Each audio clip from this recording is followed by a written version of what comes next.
Welcome to अकेड hub. आज हम पढ़ेंगे बाल महाभारत का 19वां चैप्टर, द्वेष करने वालों का जी नहीं भरता। इसके पहले चैप्टर में हमने पढ़ा था कि किस तरह हनुमान और भीम की भेंट हुई थी। अब पढ़ते हैं आगे। पांडवों के वनवास के दिनों में कई ब्राह्मण उनके आश्रम पर गए थे। वहां से लौटकर वो हस्तिनापुर पहुंचे और धृतराष्ट्र को पांडवों के हालचाल सुनाए। धृतराष्ट्र ने जब ये सुना कि पांडव वन में बड़ी तकलीफें उठा रहे हैं तो उनके मन में चिंता होने लगी। लेकिन दुर्योधन और शकुनी कुछ और ही सोचते थे। देखो, पांडव जिनको वनवास मिला हुआ था, जो वहां रह रहे थे ना, तो ऋषि जो होते थे वहां जाते थे, उनसे मिल के आते थे। फिर जब हस्तिनापुर आते थे तो धृतराष्ट्र को बताते थे कि बेचारे बड़ी दिक्कत से रह रहे हैं, क्योंकि वहां पे वो झोपड़ी बना के रहते थे, नदी से पानी लेके आते थे। कहाँ वो राजा थे और कहाँ ऐसे रह रहे थे। तो ये सोच के ना धृतराष्ट्र को तो बड़ी चिंता हुई। लेकिन दुर्योधन और शकुनी, उनको तो भाई वो कुछ और सोचते थे कि उनको तो मजा आ रहा था ऐसे करने में। कर्ण और शकुनी दुर्योधन की चापलूसी किया करते थे, किंतु दुर्योधन को भला इतने से संतोष कहाँ होता।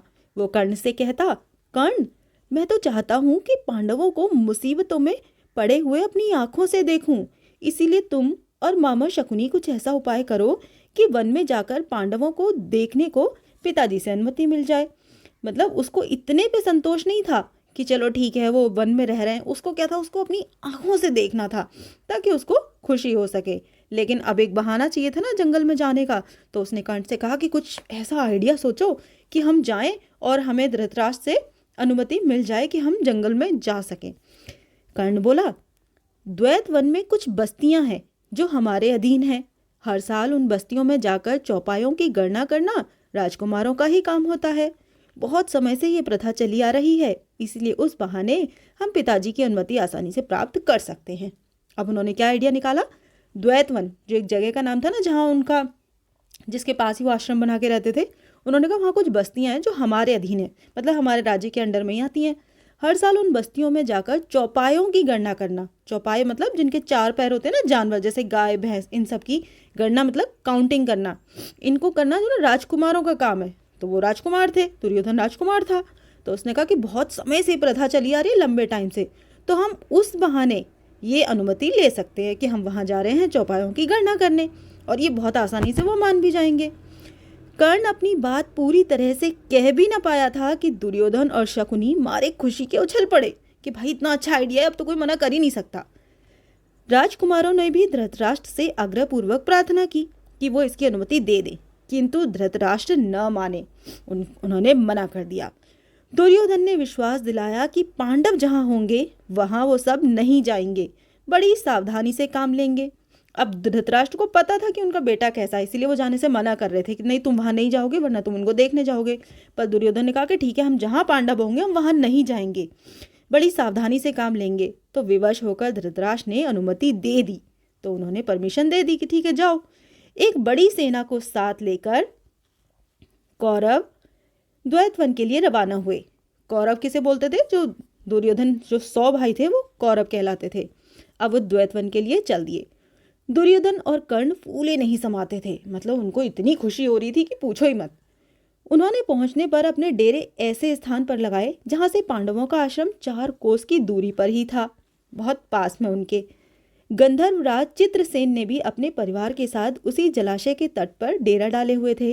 अब ये देखो, ये एक और वो थे गंधर्वराज चित्रसेन जो अपनी फैमिली के साथ आए थे, और सेम जलाशय मतलब जो तालाब या फिर नदी थी ना जिसके पास उन्होंने डेरा डाला था, उसके पास ही उनका भी डेरा था।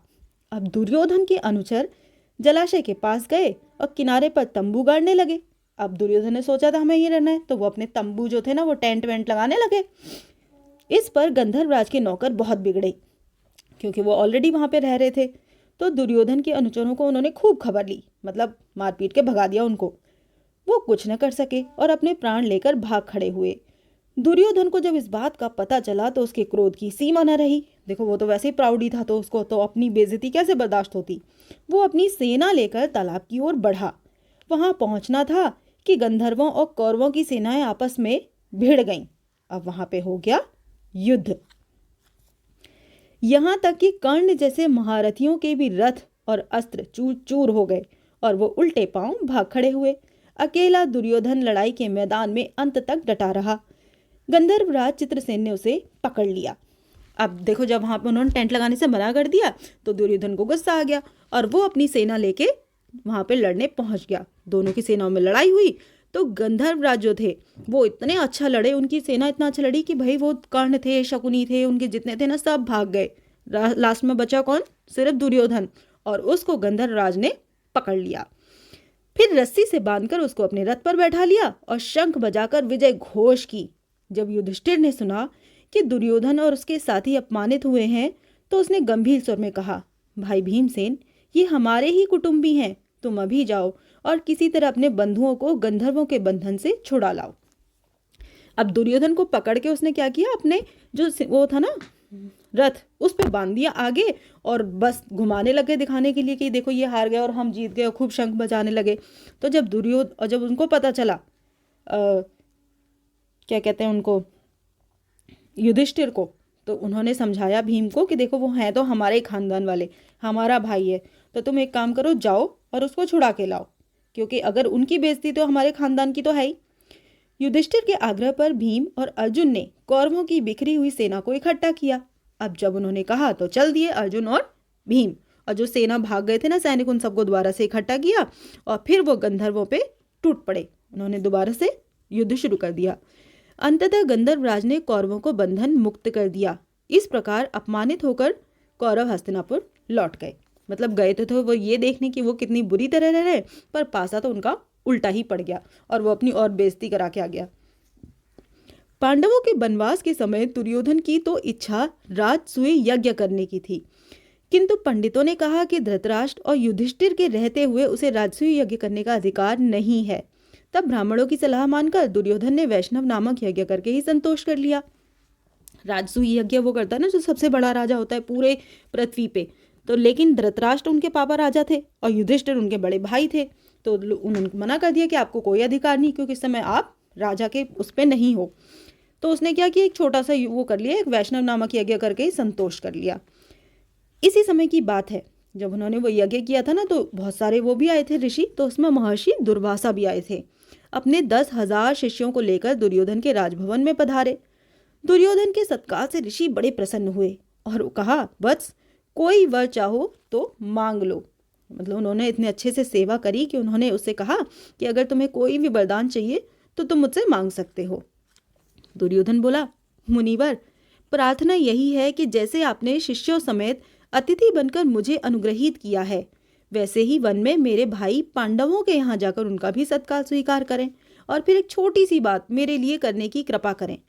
वो ये है कि आप अपने शिष्यों समेत ठीक ऐसे समय युधिष्ठिर के आश्रम में जाएं जब द्रौपदी पांडवों एवं उनके परिवार को भोजन करा चुकी हो और जब सभी लोग आराम से बैठे विश्राम कर रहे हों। अब देखो, उसने वरदान के नाम पे भी क्या मांगा। उसने कहा कि जैसे उनके कितने शिष्य थे, 10,000, तो उन्होंने कहा जैसे आप मेरे घर आए हो तो ऐसे ही आप पांडवों के पास भी जाओ, जैसे आपने मुझे खुश किया है, मेरे घर को बहुत अच्छा बना दिया, ऐसे ही आप वहाँ पे भी जाओ। और बस इतना है कि जब वो खाना खा के चुके हो ना तब तुम जाना उनके पास, जब आराम से बैठे हो। तो ये उसने क्यों किया, ये उसकी ट्रिक थी, क्योंकि वो जंगल में रहते हैं तो उनके पास तो इतना खाना नहीं था ना कि वो 10,000 लोगों को खाना खिला सके, और इतने टाइम के बाद इसलिए जानबूझ के भेजा, क्योंकि ऋषि दुर्वासा जो थे ना उनको बहुत गुस्सा आता था, और जब उनको गुस्सा आता था ना तो वो श्राप दे देते थे किसी को भी। तो ये सब उसकी चाल थी, जिससे कि वो पांडवों को कुछ ना कुछ श्राप मिले, कुछ बुरा हो जाए उनके साथ, ऐसा सोच के उसने ये सब किया था। हाँ, उन्होंने दुर्योधन की प्रार्थना तुरंत मान ली। दुर्वासा ऋषि अपने शिष्यों के साथ युधिष्ठिर के आश्रम पर जा पहुंचे। युधिष्ठिर ने भाइयों समेत ऋषि की बड़ी आवभगत की और उनका सत्कार किया।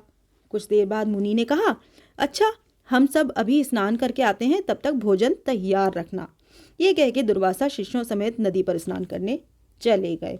अब देखो, इतने लोगों का खाना एकदम से कैसे बनेगा। वनवास के प्रारंभ में हुआ क्या था, अब वो देखो खाने का उनका कैसे होता था। वनवास के प्रारंभ में युधिष्ठिर से प्रसन्न होकर सूर्य ने उन्हें एक अक्षय पात्र दिया था और कहा था कि 12 बरस तक इसके द्वारा मैं तुम्हें भोजन दिया करूंगा।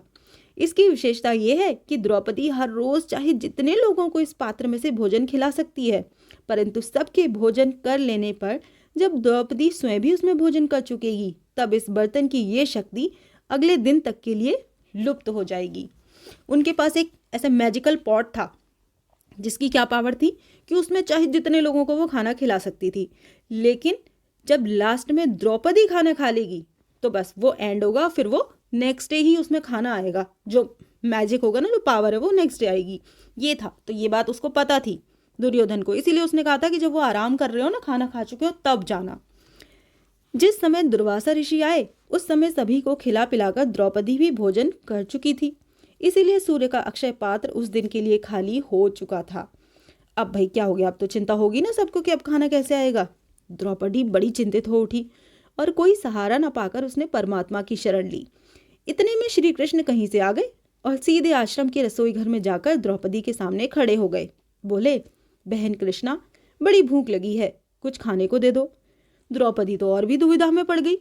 कृष्ण बोले, जरा लाओ तो अपना अक्षय पात्र, देखें कि उसमें कुछ है भी या नहीं। द्रौपदी हड़बड़ाकर बर्तन ले आई। उसके एक छोर पर अन्न का एक कण और साग की एक पत्ती लगी हुई थी।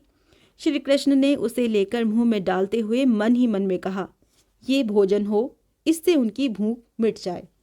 अब श्री कृष्ण क्यों आए थे? वो तो हमेशा अपना वो दिखाते थे ना, मैजिक पावर। वो आए थे उनकी मदद करने। उन्होंने क्या किया, आके उनसे बर्तन मांगा तो उसमें एक बहुत छोटा चावल का छोटा सा दाना लगा हुआ था और छोटी सी सब्जी लगी हुई थी। तो उन्होंने उसको खाया और मन ही मन में कहा कि ये है भोजन और इससे उनकी भूख मिट जाए। किसकी भूख मिट जाए? दुर्वासा और उनके शिष्यों की, जो इतने सारे थे। द्रौपदी को तो ये सब पता नहीं था ये क्या हो रहा है। तो द्रौपदी तो ये देखकर सोचने लगी, कैसी हूँ मैं कि मैंने ठीक से बर्तन भी नहीं धोया, इसीलिए उसमें लगा हुआ अन्न कण और साग वासुदेव को खाना पड़ा। धिक्कार है मुझे। इस तरह द्रौपदी अपने आप को ही धिक्कार रही थी। वो भाई बुराई कर रही थी कि यार मैंने कितना गंदा बर्तन धोया, इस चक्कर में इनको झूठा खाना पड़ गया। इतने में श्री कृष्ण ने बाहर जाकर भीमसेन को कहा, भीम, जल्दी जाकर ऋषि दुर्वासा को शिष्यों समेत भोजन के लिए बुला लाओ। भीमसेन उस स्थान पर गया जहां दुर्वासा ऋषि शिष्यों समेत स्नान कर रहे थे। नजदीक जाकर भीमसेन देखता क्या है कि दुर्वासा ऋषि का सारा शिष्य समुदाय स्नान करके भोजन भी कर चुका है। शिष्य दुर्वासा से कह रहे थे, गुरुदेव, युधिष्ठिर से हम व्यर्थ में ही कह आए कि भोजन तैयार करके रखें। हमारा तो पेट इतना भरा हुआ है कि हमसे उठा भी नहीं जाता। इस समय तो हमारी जरा भी खाने की इच्छा नहीं है। ये सुनकर दुर्वासा ने भीमसेन से कहा, हम सब तो भोजन कर चुके हैं। युधिष्ठिर से जाकर कहना कि असुविधा के लिए हमें क्षमा करें। ये कहकर ऋषि अपने शिष्यों सहित वहां से रवाना हो गए। तो ये श्री कृष्ण ने उनका सब आराम से निपटा दिया, उनका सारा काम। तो ये था चैप्टर कि द्वेष करने वालों का कभी भला नहीं होता। तो अब हम देखते हैं नेक्स्ट चैप्टर क्या है, मायावी सरोवर। वो देखेंगे अगली वीडियो में। तब तक के लिए बाय बाय।